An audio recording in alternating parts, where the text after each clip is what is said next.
Olá pessoal, meu nome é Anderson, um prazer recebê-los aqui no nosso canal. Hoje para falarmos sobre o Manifesto do Partido Comunista, um texto que foi publicado em 1848, um ano importante do ponto de vista histórico, um ano de muita agitação política, o ano das barricadas de Paris, e um texto que se converteu num clássico da filosofia política. Não se trata de nenhum tratado filosófico, mas de um panfleto político, apesar que muitos dos pontos que estão presentes no manifesto serão retomados posteriormente, discutidos mais detalhadamente por Marx, principalmente no seu livro Capital, né, obra mais importante do autor, que se constituirá num clássico do pensamento, socialista, numa referência do pensamento socialista, mas que seria publicado apenas 20 anos depois, né, em 1867, quase 20 anos depois. É um texto que ele é assinado por Marx e Engels, mas ele decorre de um encontro dos comunistas europeus que ocorreu no ano anterior, e eles deliberaram por publicar esse panfleto com os principais pontos, com as principais ideias. E sempre que eu me referir aqui ao manifesto, eu citaria o nome de Marx, né, porque na verdade Engels intelectualmente viveu à sombra de Marx, e porque o Marx é o maior expoente do pensamento socialista, né, principalmente do século XIX. Mas antes de continuarmos, eu gostaria de pedir aos amigos que ainda não são inscritos que façam a gentileza de se inscreverem no nosso canal e de nos acompanhar aqui no YouTube. A primeira leitura que eu fiz do manifesto foi há 20 anos, quando eu ingressei na Faculdade de História. No primeiro dia de aula, na primeira aula, a professora, depois de uma apresentação, de cumprir uns protocolos e formalidades, apresentar a ementa do curso, né, da disciplina, disse que nós já tínhamos que fazer um trabalho, um fichamento do texto Manifesto do Partido Comunista, de um autor muito importante chamado Karl Marx. E daí para frente a gente viu uma bibliografia majoritariamente ligada ao marxismo, né? O que, no meu caso, contribuindo para me tornar um entusiasta da Revolução já no primeiro mês, e no primeiro semestre eu já era um militante de esquerda, e gastou aí vários anos depois que eu saí do ambiente acadêmico para ter contato com outras bibliografias que eu não tinha acesso lá, e ver que fazer uma revolução não é assim tão fácil como dizem, né? Que as questões em termos políticos são muito mais complexas, e não necessariamente uma revolução ela é boa. Mas enfim, eu resolvi fazer uma segunda leitura do manifesto recentemente, porque o algoritmo da internet me mostrou uma discussão entre dois jovens, né? Um se denominava liberal, o outro socialista. Eles trocavam farpas ali, insultos, e tentavam diminuir o ponto de vista um do outro, um debate apaixonado que é muito característico da juventude, né? E certas questões a gente compreende melhor só depois que nós envelhecemos, né? E adquirimos alguma bagagem teórica, pelo menos é assim que eu entendo. Mas enfim, o manifesto é um texto bastante importante do ponto de vista político, independente de que você concorde com as suas ideias ou não, né? Inclusive, se você não concorda com as suas ideias, é muito importante que você leia o texto, né? Para ter substância para criticá-lo. E se, por outro lado, você é um militante de esquerda, se é um adepto, né? É aí que você realmente tem que ler.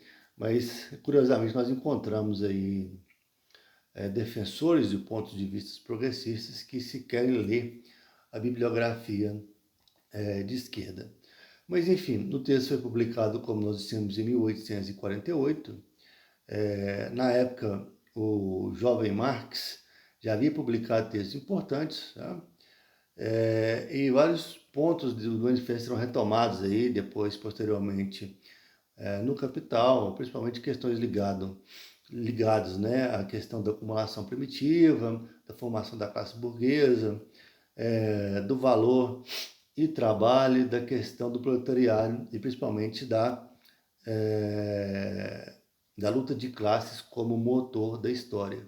O texto tem três partes, nós vamos discutir separadamente essas partes, né, de maneira resumida, naturalmente, mas o texto é aberto com uma declaração bastante interessante, né, bastante forte, digamos assim, ela diz que um espectro, né, um fantasma, assombra as nações europeias, né? O fantasma do comunismo. E esse fantasma ele é usado como pecha, né, como argumento pelas forças conservadoras para acusar e criticar qualquer tipo de opositor, seja ele reacionário ou seja ele progressista. Mas isso significa uma coisa. Primeira coisa é que o comunismo já se constitui numa força política que já é notada. Segundo ponto é que já é hora dos comunistas se organizarem e apresentarem publicamente o seu ponto de vista político. Em seguida, Marx passa para a primeira parte, onde ele vai discutir a formação da classe burguesa. E para isso ele vai fazer uma retrospectiva histórica, né, até o mundo antigo, e dizer que o motor da história, o que move a história, é a luta de classes. Então, um atrito entre um grupo que é dominado, explorado, e um grupo minoritário, que é dominante, que é explorador, esse atrito provoca a movimentação das camadas sociais e a movimentação das forças políticas, tá? Constitui o desenvolvimento das ações históricas. Então, ele cita, por exemplo, os patrícios e os plebeus, né, na Roma Antiga, ou senhores escravos, né, porque o mundo antigo foi um mundo baseado, cuja produção econômica se baseou na escravidão. Então, depois ele vai citar o servo e o senhor, se referindo ao mundo feudal, o mundo onde o camponês, o explorado, ele era preso à terra e era explorado aí, por um senhor que tinha o domínio sobre aquela área. Aí, por último, na sociedade moderna, né, no Estado moderno, nós temos o burguês e o proletariado. E a burguesia, essa última classe dominante, né, a classe contemporânea, ela surgiu dos escombros do feudalismo, né, do processo de constituição do sistema capitalista, na sua primeira fase metalista, né, e mercantil, com as grandes navegações, com as expansões do mercado, depois se desenvolvendo para uma fase industrial. E essa burguesia que, de início, né, era uma classe que vivia à margem do mundo feudal, né, operando trabalhos específicos, manuais, artesanais, né, ou um comércio pequeno moderado nas cidades ou nas fortificações dos feudos. Ela acabou se constituindo em classe política. Ela teve um papel revolucionário, como nós vimos na Revolução Francesa, né? Ela mudou as relações de poder da sociedade, né?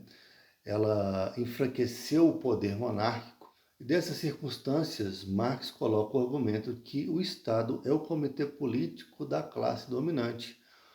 Ora, assim que a burguesia ela ascende ao poder, né? Ela toma o poder político, ela vai usar toda a estrutura do Estado, essa estrutura de poder, para atender apenas aos seus interesses, empurrando os proletários, né, a nova condição servil, a nova condição de explorado, de subjugado.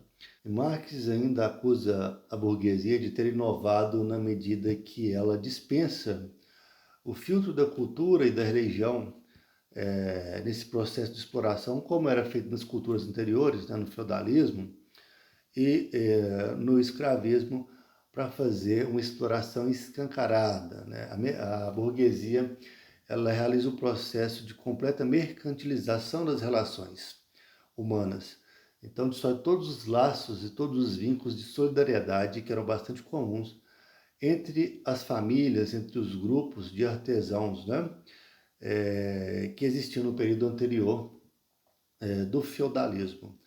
Acusa a burguesia de promover um processo de urbanização e industrialização voraz, feroz, radical e que submete os trabalhadores a condições de vida terríveis, né?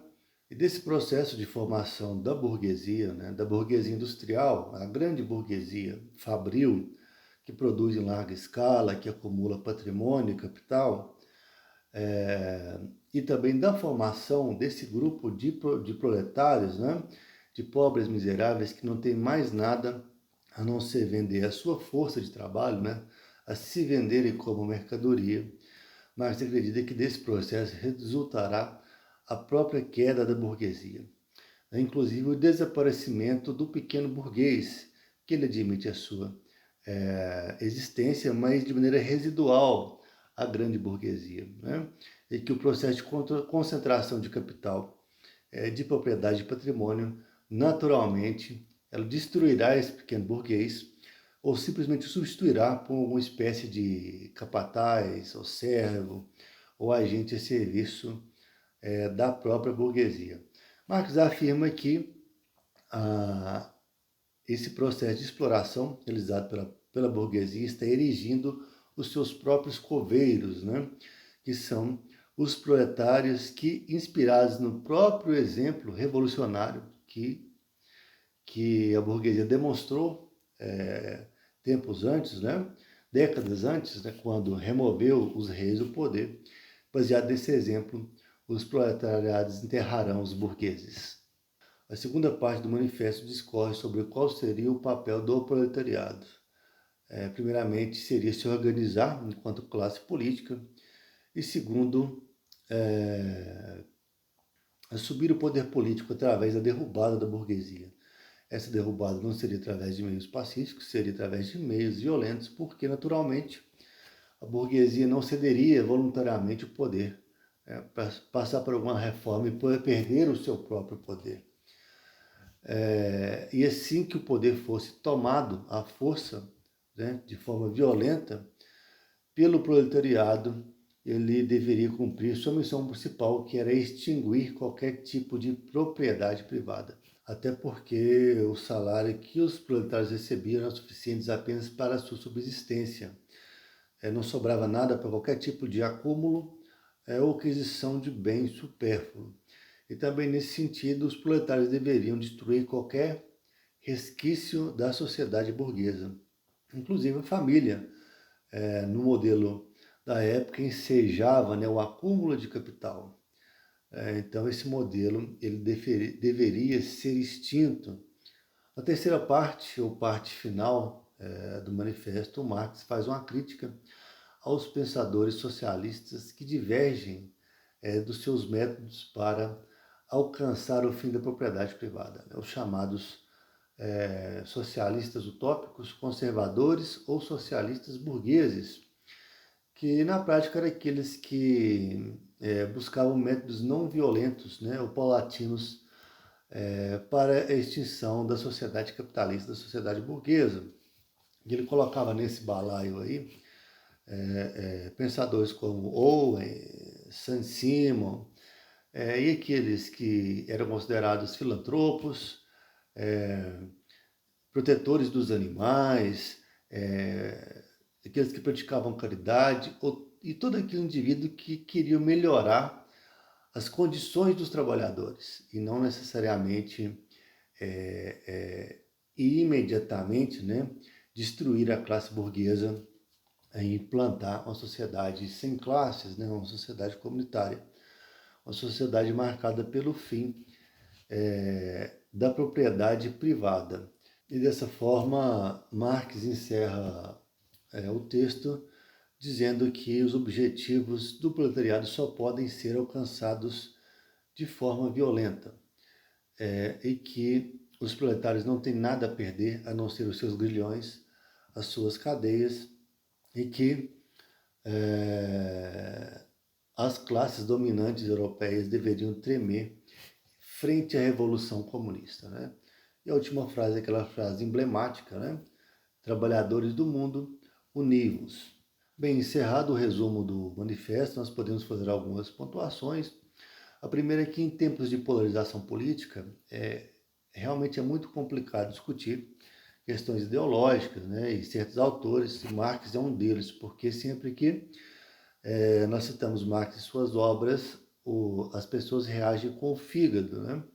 Então, nós temos de um lado os entusiastas, né, que conferiram a Marx um ar profético, né, e se sentem bastante indignados quando se fala mal de Marx para eles. Do outro lado, nós temos os seus detratores, né, que acham que ele é uma espécie de anticristo, a encarnação do demônio na Terra, alguma coisa nesse sentido. Nós temos que entender que Marx, ele e o seu trabalho, naturalmente, né, o seu pensamento, ele sofre forte influência do período histórico, né, principalmente do século XIX, e dos autores com que ele debateu, né, por exemplo, Hegel, Ricardo, tudo isso vai influenciar diretamente na sua obra, né? Então Marx ele tem certa razão, principalmente quando ele aponta as condições terríveis, né, da classe operária. No século XIX ocorreu a consolidação da Revolução Industrial, que gerou um processo de urbanização acelerada e violenta, podemos dizer assim, de maneira que as cidades elas não estavam prontas para receber aquela massa de camponeses, né? O que gerou o apinhamento dessas pessoas, né, em periferias e uma situação de pobreza e miséria e degradação muito intensa. As fábricas e as indústrias, elas absorviam parcialmente essas pessoas com condições de trabalho bastante ruins, né? Com jornadas de trabalho excessivas, que iam de 12 a 16 horas às vezes, né? Inclusive empregando crianças, com uma série de acidentes de trabalho, né? Que gerava incapacitações, mutilações, uma situação bastante complexa e existe vasta literatura que comprova essas questões. Então, tudo isso influenciou a percepção dos comunistas, né? Inclusive a formação do exército de reserva, para usar o termo do próprio Karl Marx, né? Que era um grande volume de desempregados que ficava numa espécie de fila de espera para tentar emprego nas indústrias e nas fábricas, de maneira que pressionava o salário dos empregados para baixo. Nós podemos dizer que, olha, se você não está satisfeito, tem um na fila esperando, então você pode ser livre para ir embora, né? Outra questão que nós devemos pontuar é que a proposta revolucionária ela foi colocada à prova na história, principalmente no século XX, através das várias revoluções socialistas que ocorreram nos países, né, tanto da Europa, como da Ásia, como da América. Sendo o seu caso mais emblemático, é a Revolução Russa de 1917, e essas revoluções elas resultaram num Estado autoritário, altamente violento, altamente repressivo, que resultou em milhares, milhões de mortes, né, em genocídios, em expurgos, que na verdade, muito longe de se concretizar, né, de se alcançar a sociedade sem classes e o fim da propriedade privada, você criou uma classe estatal e burocrática privilegiada, né, composta pela elite dirigente do partido, enquanto o resto da população foi mergulhada na pobreza e na miséria, né? Mesmo que você tenha argumentos que esses estados autoritários foram ruins, mas que após a sua desintegração deixaram uma herança positiva, por exemplo, que teria se convertido nas sociais-democracias, por exemplo, o mesmo direitos trabalhistas, né, que privilegiaram, né, e que melhoraram as condições dos trabalhadores do futuro. Deve-se admitir que o preço foi muito alto, né, um preço pago em sangue, em violência. Ou seja, o estado ideal, a sociedade de classe, ela não foi alcançada e se mostrou que não passa de uma utopia inalcançável, né? E muitos dos adeptos e dos entusiastas de Karl Marx ainda se apegam a esse sonho como possibilidade de se concretizar numa realidade. Então, de vez ou outra, nós vemos aí na internet, né? A internet colocou todo mundo em contato, nós vemos as pessoas aí, eu considero alguns ingênuos, outros são mau caráteres mesmo, né? Aproveitadores, dizendo que ainda é possível a realização da revolução e da instauração do paraíso na Terra, né? Um paraíso comunista. Mas esses sonhadores, adeptos da revolução, eles constituem hoje em dia uma parte minoritária do movimento progressista, né? Da esquerda internacional, porque a maior parte migrou para o identitarismo, né? Para hoje o que o pessoal chama de cultura woke, ou propriamente esquerda identitária, progressista, que se divide aí em grupos, né? Ou seja, proteger grupos minoritários de uma classe opressora, na verdade, que seria o heterossexual, branco, de meia idade, alguma coisa nesse sentido. Então, as feministas, né, os homossexuais, os negros, né, e coisas nesse sentido. Eles não falam mais, não se fala mais em revolução armada, em coisas nesse sentido, mas se fala em ampliação de direitos, né, intervenção máxima do Estado para tentar garantir o máximo de igualdade possível para essas pessoas, até porque existe vida inteligente na esquerda, né? Claro, que percebeu que o Estado não consegue gerar riqueza.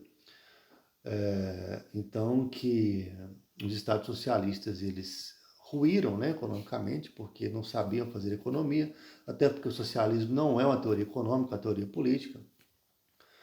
Então, o que você faz? Você permite a existência do capitalismo, né? Você não luta mais pelo fim do capitalismo, mas você tenta tributar ao máximo a propriedade privada, né? O particular, o empresário, e dessa tributação excessiva você repassa para o público, né, menos privilegiado, através de bolsas, de programas de renda mínima e coisas desse sentido.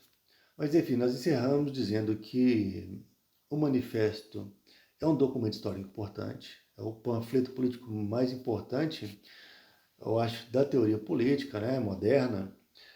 Deve ser estudado da mesma forma que os pensadores socialistas devem ser estudados, né, dentro do contexto da história, da filosofia, da sociologia.